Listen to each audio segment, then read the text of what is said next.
Ganyan ba yung mga graduate sa TISDA? Diyan pinalabas yung tubo sa harap ng pinto.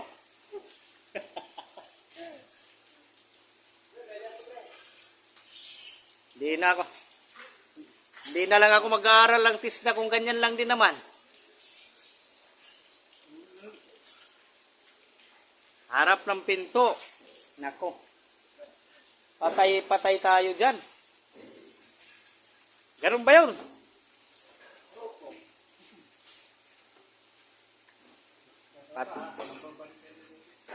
Patay tayo, Mr. Tisdaman.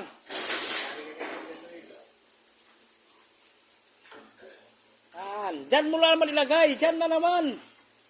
Ganyan ba tinuturo sa'yo sa TISDA? Kung saan ipipisto yan?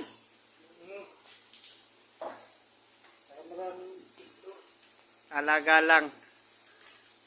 Ipapabarang